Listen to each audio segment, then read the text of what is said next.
good evening, and welcome to today's episode of Realities, A Moment with Susie.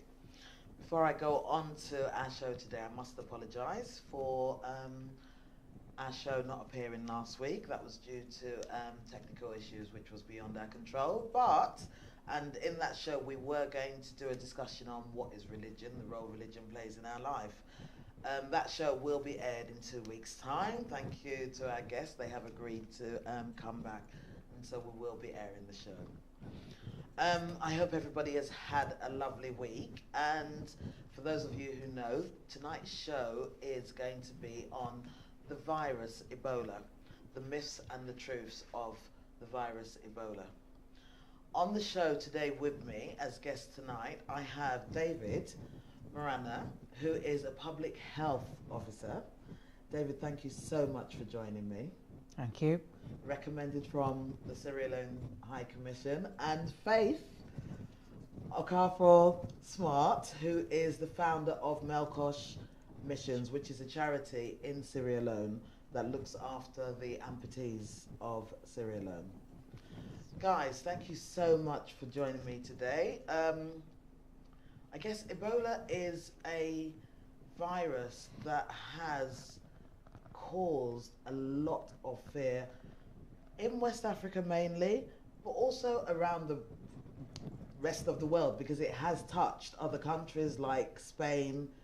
I think there was a suspected case here in the UK about it as well.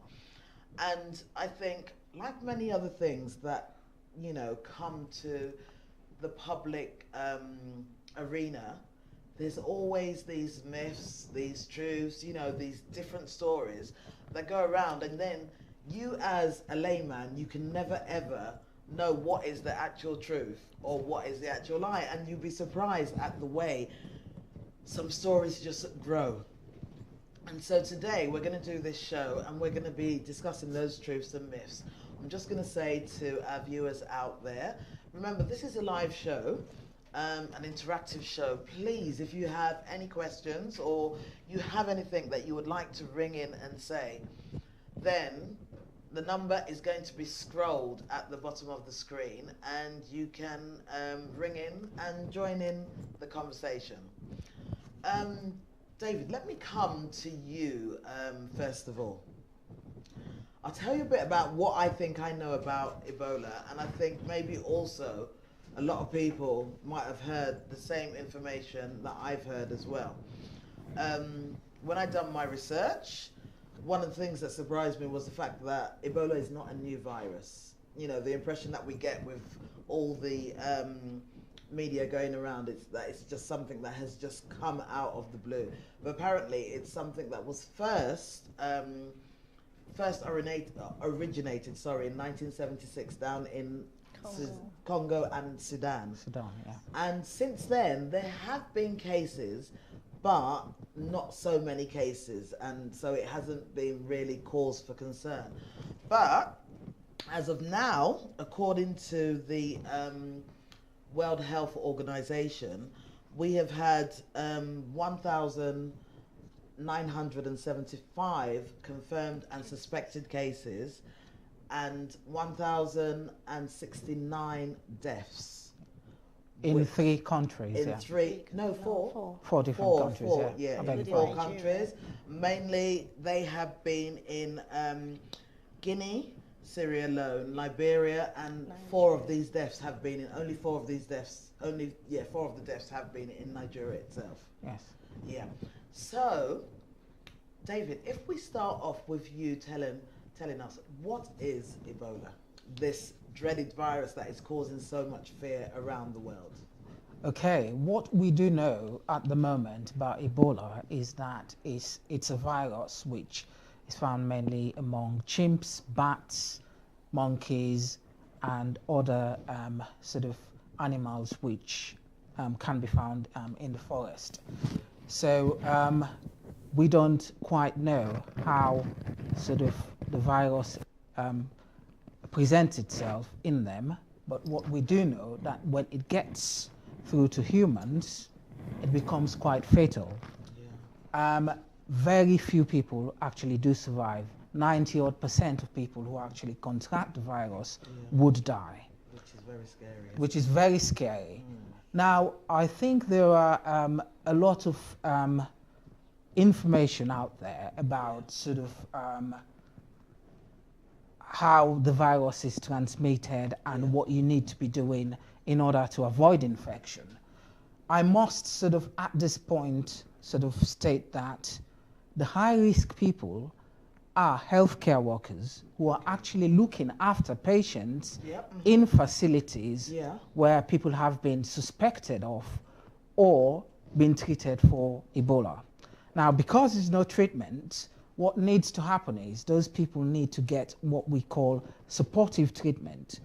They will get fluids. Ebola causes a lot of dehydration. So those people will be given intravenous fluids through the vein, or if they can drink, they will be given fluids through the mouth, fluids that contain what we term as electrolytes, just to get them rehydrated again. Their temperature will also be looked at, and that would be controlled. If there is pain as well, that will be controlled. So that it is supportive treatment. Can I just ask you, you just said that the most likely people to contract the disease along the way are the health workers. What about those people that are in contact with an infected person? So let's say I live in a compound, or I'm at home and somebody within my household or within the school, within the church has Ebola. Would that make me vulnerable like the health workers? Well, I was going to sort of elaborate further on the vulnerable people. The other set of people are relatives who have been in very close contact, and I would insist, very close contact. And could you elaborate on that? And you need to have been touching the person, helping the person with what I would term their activities of living, taking them to the toilet, touching their linen, washing their linen, and so on and so forth, you know, helping them to bathe. So you would have been exposed to what I would term as body fluids, urine, sweat, feces, and things like that, in order to be able to catch the virus. So if no one has had very close contact with somebody, the chances of them catching Ebola is extremely slim. But then when you say very close contact, now when I look at it, I don't know about you, Faith, but when I look at it and you mention very close contact and what they would do, aren't those the normal things that I would do with somebody that I was living with? Like the bed, we might be sharing the same bed, so I'm going to be in constant contact with their clothes. We might be we're using the same toilet anyway. We're going to be using a lot of the stuff. So automatically, it doesn't mean that I'm actually caring for the person. The fact that I'm living with the person and I'm in close proximity with the person means that that person would be vulnerable to catching it. Yes, people within sort of close proximity, as you say, who have touched the linen or who would have been using facilities. Yes, there's that possibility. But I would still insist that the contact has to be sustained and it has to be very close. Yes. And then also, I guess there's this myth, and I don't know, Faith, if you've heard about this myth about it being an airborne disease. I think when we see pictures of especially healthcare workers looking after victims of Ebola, we always see them wearing masks. And I don't know whether that's where that information came about, it being an airborne virus as well. I'm just trying to clarify it. Is that?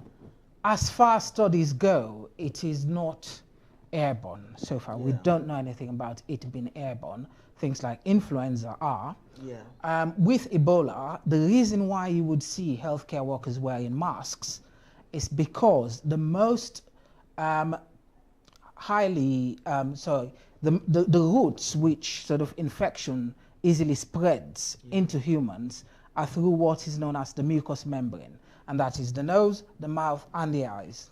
So if people are working within health facilities, they need to protect those areas. They need to protect their nose, their mouth, because, you know, instinctively people will touch their nose, they will touch their mouth, and they will rub their eyes.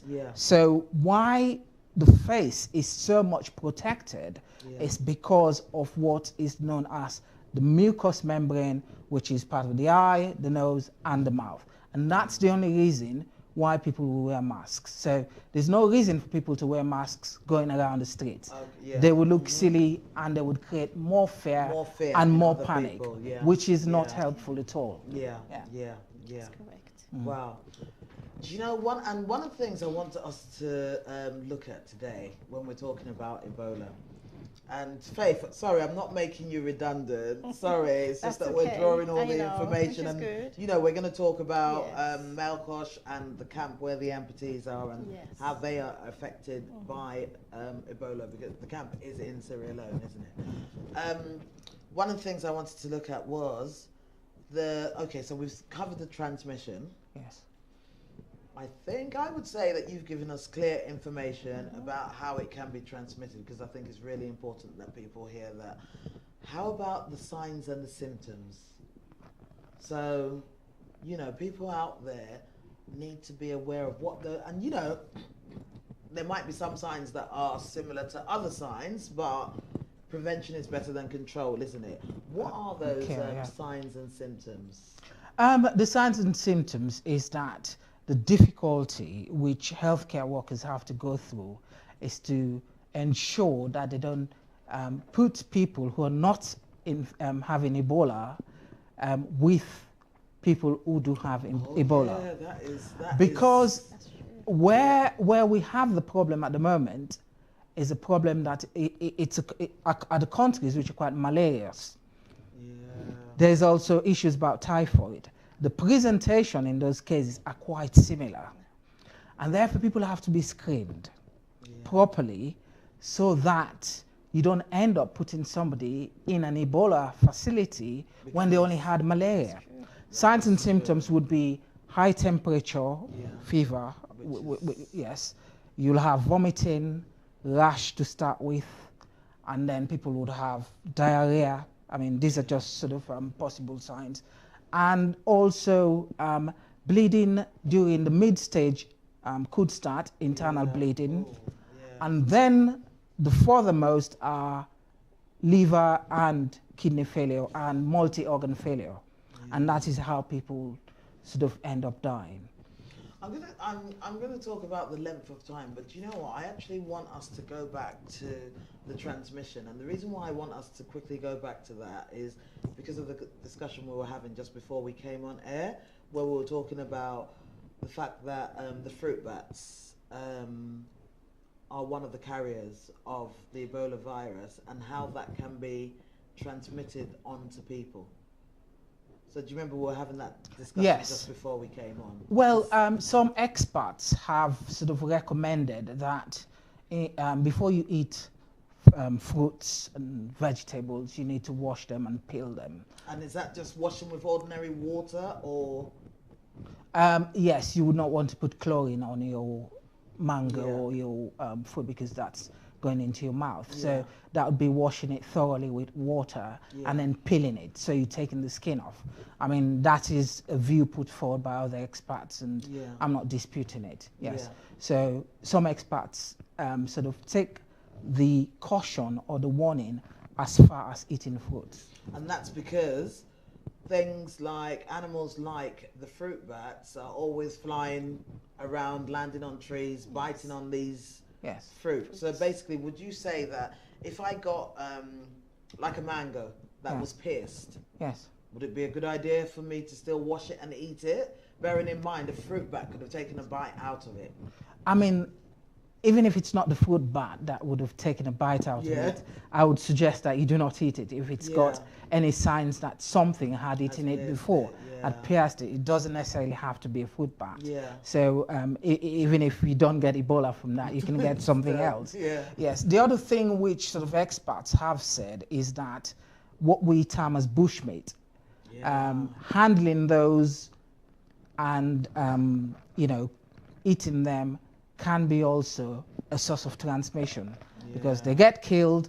If they carry the virus, they get transported. People handle them before even they cook them. When they're cooked, the virus will die, obviously, but it's the before That's the problem. Yeah, and the way You see, it's, and the way it's handled. Yeah. So those are other issues that need to be looked at. Yes. Yeah. And also, I think another interesting thing you were also saying to me was about the exposure of the virus when it's exposed to sunlight. Yes. Do you remember you were saying to me that the sunlight kills the Yes. virus? And Ebola how survives. I'm not sure about all sort of the entire scientific formulas of how that works, but what we do know is that once it gets exposed to sunlight, it dies very quickly. Yes, so if something has been washed and hung out, then that means, you know, the virus will be killed by sort of the ultraviolet rays from the sunlight. So there is a massive, that washing, that sanity, there is a major importance. Yes. You can understand why you are asking for those items that you're asking for, which are like masks, gloves, hand sanitizer, yeah, wipes. What I would suggest that people focus on or concentrate on is, yes, the water. Ordinary soap kills Ebola very effectively, and then chlorine tablets. If you get a single tablet of chlorine, add it to 5 liters of water, that's a good concentration. Get people to wash their hands thoroughly, you'll be fine. So that kills also it. Stuff like disinfectant, or you know, well, people use different types of disinfectants. I heard that chlorine, overusage of chlorine also has a bit of a side effects. Okay. So one has to be really careful. The Ministry of Health and Sanitation had said it's better to use Dettol rather than overusage of chlorine. So I think we should just have a balance, you know, on using the chlorine. You know how people are. Yes. They're like stocking up on chlorine. So, well, the thing is, you should look at sort of do a risk assessment. Where is it most that is where is it most that it's likely to cause sort of an infection? Closer to a hospital facility, you will focus your attention more on chlorine. Further off, yes, but not so much. Yeah, so it's about getting the balance. But soap and water in itself, it's good. Yes, that's right. And, you know, there are issues about chlorine going into the environment, but that's another question altogether. Well, it's in the swimming pool, isn't it? Yes, that's right. So it's not that far away, is it? I don't know how you get hold of it, though. But in the UK, they're quite easy to get hold of. Okay. The problem is it's about the transportation, because there are forms of chlorine which you cannot easily they're quite strong, aren't they? transport for safety reasons. So you must read up on that before you transport them. The tablets, I know to a certain extent, are most probably safer. Yes, but liquid chlorine, you would not be able to get on an aeroplane with that. Not at all, no. That's true. Yes, Yes. It won't be possible for anybody to carry liquid chlorine into. I guess unless they have an agreement. Yes. For a mission. For a mission. But someone like Faith. Yeah. You would be better off sending tablets, and then you wouldn't have any. There wouldn't be any issues around that, would there? Yeah, but it's just worth checking. Yeah. Yes, that's right. Yeah. So, one of the myths, or should I say two of the myths that we have out there, and now we all know how powerful social media is nowadays, and a lot of people, they get their information from social media. And I remember waking up one morning and everybody, well, not everybody, a lot of people were putting on Facebook and Twitter that salt cures Ebola and bitter cola nut cures Ebola. I don't know how they meant it. I don't know how they wanted it to be, how they were suggesting it should be administered, but that was one of the suggestions. Now, there were so many people, a lot of people made jokes out of it, but there are so many people that have a fear within them that would now take that serious. So is that something they're meant to take serious, or is that just a myth that people should just forget about? I would say there are no studies out there that says anything about salt. There are no studies that say anything about bitter cola. As far as I know, they don't work. What I would say when it comes to issues like this is that governments should take control of information. Public health is not just about sort of keeping people healthy. Keeping people healthy. You also have to do things like manage information. You have to have somebody who steps out there. I know they're doing a lot in sort of on the radios, and there's a lot of messages going around, but more has to be done. A government official, I think they've got very good websites. The State House in Sierra Leone, I can only speak for Sierra Leone. The State House in Sierra Leone has got a good website. The Ministry of Health has got a Facebook page, and they do update it, so I understand. So that is very good. And the radios are doing some good campaigns, because I've had one or two of them on social media, which I heard, and I was very impressed. But what I would like to say is there must be a government official out there who goes out and updates people. The information has to be consistent, so he doesn't give people sort of the room to make accusations which only create more confusion. Now, even in very developed countries like here, I mean, when things start happening, if the information is not managed well, it can create fear, it can create panic. I mean, look at what happened when we had sort of the bird flu scare. People started buying things like Tamiflu online. You know, straight away, people were taking it. So there's all sorts of things that tend to happen. That is why information management has to be very, very top on any government's agenda. So I would advise any government facing sort of the crisis at the moment that they take information management very seriously. And you know what, I understand what you say, what you mean when you say that, because I can remember so clearly. I mean, I think here in the UK we've had swine flu scares a few times, and my clinic, my GP sent out a message to everyone that if you're feeling sick, don't come to the clinic. Right. Ring in, tell them your symptoms, and then they will tell you whether to come in. And then when you spoke to them, because I think my daughter had, my daughter, who was quite young at that time, had a cold, and I spoke to the clinic, and they were like, no, don't bring her in, don't bring her in. And I was like, yeah, but no, don't bring her in. What you need to do is you need to go to Guy's, and when you went to Guy's, there was a section in Guy's hospital where they gave you medication. Now that creates fear. Now work, if I ring up work and I say, oh, I'm not well, and they're like, you're not well, or my daughter's not well, and it's like, oh, so what? You can't come in, you know, like, what type? Oh, not again, so we're going to be one man down. And then when I ring in and say, oh, my daughter has suspect, oh, don't come, you don't come. I'm looking for a carer for my daughter, but I haven't been, no, don't worry, don't look for a carer for her.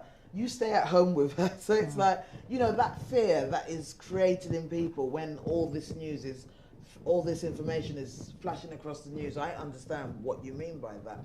But also, Faith, you're sitting here, and I just want to go over to you. Now, Faith has a camp. Several camps. Sorry? Several You camps. have a few now. Well done, well done. Faith has several camps for the amputees in Sierra Leone, where she looks after these amputees. And now with the outbreak of Ebola in Sierra Leone, and I guess the number of deaths in Sierra Leone have been quite high. Right. And like David was just explaining to us, these amputees live in close proximity of each other. Yeah. So how does this Ebola outbreak affect the camps? Well, number one, I'll say that morale is very low, because I spoke with one of our beneficiaries who lives in the Grafton camp, and they just live in absolute fear at the present moment. Majority of the amputees survive by begging on the road, and so where previous to the Ebola outbreak, we had those, you know, good philanthropists or donors who would, you know, donate on a daily basis, few change here and there. Now people are skeptical about giving money out because of fear of contact. Yes. And so beneficiaries are directly affected by this plague in Sierra Leone. In fact, they are even more disadvantaged. Another issue that we're facing now is that through the socio-economical climate, we have an escalation of food and commodities prices going up. It's being escalated. It's actually rocketed. Is that due to the Ebola? Are you yes, serious? How yes. does that work? Sorry. Well, I think people take advantage. The traders take advantage. I read a statement from the State House stating that those who have escalated their prices should bring it down. They have given a warning. But in light of what Sierra Leone is facing right now, that would be one of the least things that they will do, going from one trader to the other to see if their prices how do they check it? Yeah. So meanwhile, our beneficiaries are directly, affected. And so we are working robustly to see how we could mobilize help to reach amputees. We're now in the process of our second stage of making provisions for the amputees. About 2 weeks ago, my team and myself, we donated fiscal money, which we procured 5,000 gloves, face masks, sterile wipes, antiseptic liquid, antibacterial soaps, hand sanitizers, which we have shipped. We have another second consignment going out next week. And some of the people within our community have rallied around to see how they could provide gifts in kind. But at the present moment, what we have discovered this week was the fact that as a result of the issue in Sierra Leone, our amputees are now at risk of dying from starvation rather than the Ebola. And so we're looking to do a food bank and basically secure quite a lot of food and goods that we could send out to Sierra Leone. So when you say that, does that, because I think I remember one of the things that really impressed me when I spoke to you about 2 or 3 weeks ago, wasn't it? We had this conversation, and you said that you're not even asking for money. That's right. All you're asking for is certain items. which you just named just now. And I think that let's take the focus on Sierra Leone, because that's where your camps are. Like I said to you, David, before we came on air, if every single Sierra Leone person, forget about other countries for now, let's say I'm rooting for my country. Every single Sierra Leone within the UK donated either a box of gloves, a box of disposable aprons, a box of sanitizers, hand sanitizers, sterile wipes, face mask. If everyone just donated one, you would have loads, because I went to you guys' carnival the other day, and that carnival was jam-packed, and I thought if everybody in that carnival just donated one box, which is cost them less than £5, like a box of gloves now, within a box you get about 100 gloves, box of aprons you get about 50 aprons. Those amputees would be so safe. Would be much in a better place. At least we've taken the preventative measures. Prevention is better than cure, because what we are very, very careful, and we have highlighted that because our amputees live in isolated areas in Sierra Leone, and we have homes of 10 houses, little houses within the same community, 10 houses to 10. They're very close, And of course, as a result of their war afflictions where they were amputated, their limbs were amputated by the rebels, one, they're quite frail compared to the able-bodied person. And what we also face during the raining season, because of the rheumatism that they have with their limbs, a lot of them either suffer from typhoid or malaria, because their immunities are very, very low. And so for every single time I go to Sierra Leone, we find out that the death rate is increasing. We have a high mortality rate among the amputees compared to any other person or people with disabilities. Well, you know what? What I would want to say, if I may just come in there. Yeah, definitely. With the amputees, as long as they don't travel, you're better off. They're actually safer in their camps. But they are traveling, aren't they? Because they're going Yes. back to beg. Yes. Well, this is the point I want to make. Catch-22. So what you want to do is to in fact tell them to stay where they are, and if you can, and I insist if you can, provide them with logistics, food, so that they just stay in one place. That way you take them in fact away from the hospitals. Yes, because the danger zones, I'm still insisting, are hospitals or very closer to somebody who has been infected. If you take people at the moment, if you ask me, if you can feed people, keep them in camps which have had no infections and feed them there, and then that would be better. I know life has to go on, but it has to. But you also need to protect yourself to keep living. Yes, that's right. Yeah. And sorry for cutting you. We did. Well, our coordinators in Sierra Leone distributed 750 sachets of antibacterial powder, which was donated by a company. But then our coordinators in Sierra Leone are even more fearful of going to give gathering. Yes. So it's a catch-22, and we're thinking we also have to protect our coordinators because they're the service givers, So well, what I would say is, if nobody has been infected, then the fear mustn't be there so much. But how would you know until? That's the scary. Yes. Because you don't know. Yeah. Because now you've got a camp of whatever number of amputees that are going out on the street to go and beg. So you don't even know who they're coming in contact with. Are they out there in the bush collecting fruit and eating them, collecting bushmeat and coming back to cook it? Yes. So well, it seems like a lot of education also needs to go to those camps. That's it. What I would suggest is that done that. People they are educated about what the risks are, and they're kept there if they can be fed there, and then they're better off in that position. And the other thing is about the wipes and the antibacterial stuff that's been going out. They will combat on the other infections. They will, but Ebola is a virus, so you must distinguish between that. So because I know when the whole thing started, they were talking about send the sanitizers out, but if you even look at the labels, you would see they are bacteria. There are 4 fighting bacteria, and Ebola is a virus. And there's a difference. There's a significant difference. We're being educated as we go along, because at the beginning you don't have that much specialist information. It's a very new virus to West Africa. It's not new. To West Africa. No, it's not new. But don't forget, what it is it's not been so.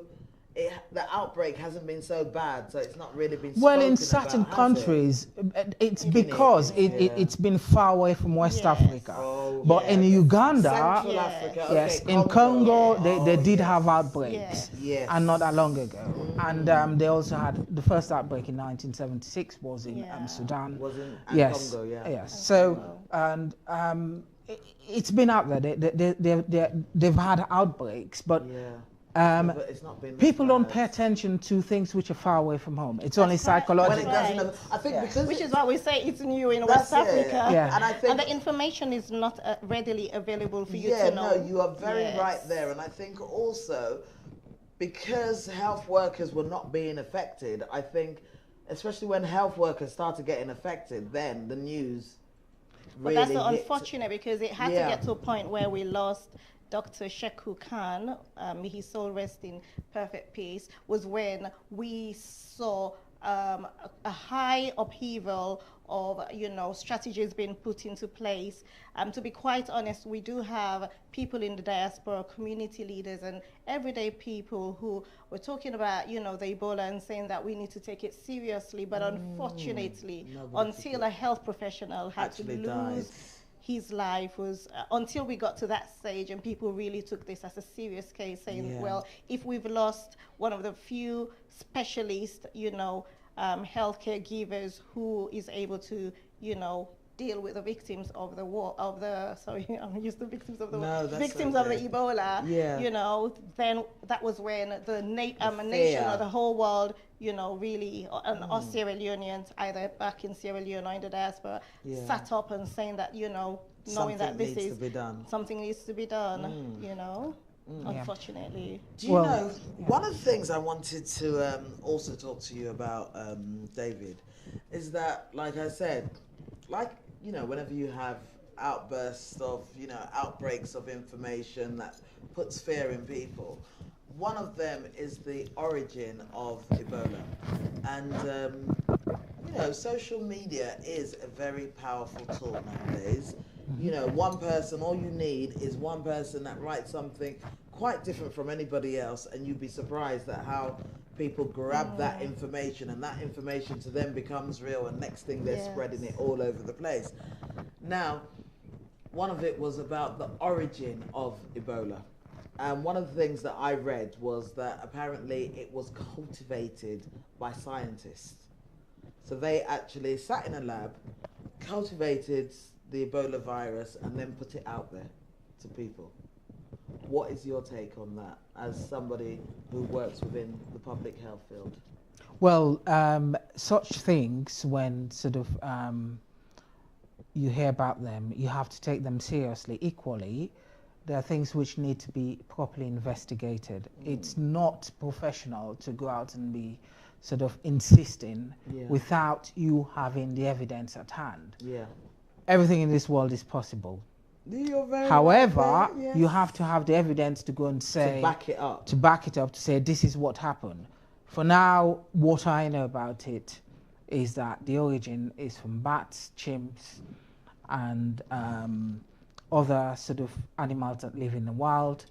And that is what we know from a professional stance. There's a lot of news out there. But once again, what I would say to people, they have to be responsible how they make these assertions or claims. I think also as adults, we need to be responsible in how we, what we do with information that we hear. Don't just believe that what you've heard is the gospel truth. You know, you read it and then next thing it's like, wow, that's the truth, let me pass it on. You know, before you pass it on, if you have taken it upon yourself to pass on information, check it out properly. I think we all have individually a responsibility. Definitely. How we cascade information to the public. Because it has their effects. You know, just yesterday or 2 days ago, we were told one of our ministers had contacted Ebola. Well, that issue had come up last week, and then somebody was saying, oh, he now passed away. And the information was going through WhatsApp, and we're thinking, I had a friend of mine who was calling thinking, you know, I've lost a relative, and then in actual fact that wasn't the case. So we're going to be very careful how we, you know, use and, you know, give out information. As Mr. David here says that, you know, we've got to manage the information. Definitely. And don't just give out anything you hear, because anything you hear. What I want to say to people out there, it's bad if somebody gets it because the survival rate is very low. A lot of people die. 90% of people die. 90% of people die. It's bad. However, be careful with the information that you give out. Because I've had so many stories about people being told, just go into salt and water and you'll be cured. Just do this, you'll be cured. Just do that, you'll be cured. That in itself will sort of degrade people sort of psychologically. And there was this thing you were talking about, people going out begging. Now, money, by sort of handling money, you do not transmit the virus. But because people think, you see, I mean, and it does have a strong bearing on people, because people will start to think all sorts of ways and all sorts of things about Ebola. People will start thinking, if you look at me, I'll get Ebola. Well, yes. You know so it's really, it has to be, that information management has to be very, very I am going to be very honest with you now. Okay. Now that you said that, you make me feel less guilty. But like, I remember I said to you, Faith, didn't I? When I went to the Sierra Leonean carnival, I went there by mistake. I was just told, oh, there's a carnival, and I thought it was a Nigerian carnival, and I thought, oh, you know what, let me take my kids to this carnival. It was a Sunday evening, you know, they're on holiday, everyone's bored. Let me take them to the carnival. And I went there, and, you know, I got in, there was loads of people, there was music. I was thinking, wow, this is really good, you know, holding the kids. And next thing, I saw a Sierra Leonean flag, and I was like, oh, what's that about? And next thing, I saw people all in T-shirts, Sierra Leone, thinking, what's this about, Sierra Leone, Sierra Leone? Then I asked somebody, I said, oh, what's the carnival about? They were like, oh, it's a Sierra Leonean carnival. I said to my kids, guys, we need to go. And my kids were like, oh, I want to go to, I was like, no. And my daughter was like, she couldn't wait, she needs to go to the toilet. So we had to go all through, and there were thousands, I think there were literally thousands of people there, because Burgess Park was jam-packed. And I tell you, I was scared all the way. We got to this toilet, I was scared. We walked out, I was just rushing them out of the place as fast as possible. But you know, now that I've spoken to you, I know the likelihood of us getting it was quite low. But then that is the fear. Non-existent. Yeah, that's a fear factor. But that is the type of fear factor that it installs in people if information given out is wrong. Now, I know not everybody has got access to sort of high-tech information, but what I would say to people, if you just go to the WHO website, World Health Organization, website, have a look. It will even tell you that it's safe to travel. I know, that's it depends on what you're going out there to do. Wait, what do you mean by it depends on what you're going to do? Now, if you're a scientist going to research Ebola, then you're high risk. If you're going to see somebody and spend your time on your own, the WHO does not state that you mustn't go to Sierra Leone, Liberia, or Guinea. I mean, different countries have got their own foreign policy. They can pull their nationals out. It's their right. If it gets, British Airways, I understand, has stopped flights to Sierra Leone and Liberia. It's their carrier. It's their call. They have to do what they want. But what we do know, and what's on the World Health Organization website, is go on business as usual. If you're not high risk, they say travel. And these are the people who have been dealing with it inside out. They've dealt with outbreaks before, so they know what to advise. I would say to people, instead of taking information here, there, and everywhere, go to WHO. It's a trusted website. I do not work for WHO, by the way. Yes, so I'm not promoting them, but I'm saying at least we know that it's a trusted website, and you would see there that it's safe to travel. The other point of transmission, which we didn't talk about, is unfortunately, some traditions or religions call for people to be washed after they're dead. By relatives? By relatives, mostly, yes, mostly. Oh. So, that's dangerous. Yes, that is dangerous if somebody was somebody who died from Ebola. But usually, if somebody dies of Ebola, I don't know, I'm just asking this as a layman, wouldn't the body be kept in the hospital? They wouldn't release that body to the family knowing that it's infected, would they? But then again, because the death rate is quite quick, I guess some people could just die at home, couldn't they? Yes, some people die at home. In fact, most people die at home. Are you serious? Before everything was set up. I mean, all the centers were set up. Most people died at home. Yes, the centers, I mean, I'm seeing that sort of more centers are going up now. But before that, people died at home. Some traditions would call for that body to be washed by relatives. It is not a good idea. In fact, when you look at other countries where outbreaks have been, like Uganda, if someone has died of Ebola, they're removed by a specialist team. That specialist team will be well dressed for the occasion, and they're taken in a body bag, which is sort of quite sealed to avoid fluids from seeping or leaking, and they're buried. So it is not a good idea. I understand it's quite an emotive issue because that is what people are used to. It's a cultural thing. People take culture serious. Yes, they take it seriously. But at this moment in time, if somebody has died of Ebola, do not wash that person yourself. or as a bunch of relatives. So I'm hoping that people would also take that into account. Yeah. That person has died, sadly, but do not put yourself again in danger, because you're not helping the situation in any way, shape or form. Yes, I sort of totally understand cultures and sentiment and everything else, but at certain times in our lives, we need to make adjustments to what we do. Need to make a responsible decision. Yes. You know what, saying that, I also wanted, there was something else I wanted to talk to you about, the transmission of Ebola. One of them was I was reading that another way of it being transmitted is through sex. Yes. So it can be, so it can be transmitted through sex. 6 weeks but after also, recovery. that's it, that also, after somebody has recovered from Ebola, they are still infectious. They can still infect for 6 somebody. weeks. The male semen is infectious for 6 weeks. Right. Yes. So it's transmitted just like as it's transmitted, as in like It's sexually transmitted. It's any body fluid then. Does that include sweat? Yes. You see, the thing is, what I would say, I mean, because that is sort of a more closed area. It's people's social lives, you know, sexual contact. Yeah.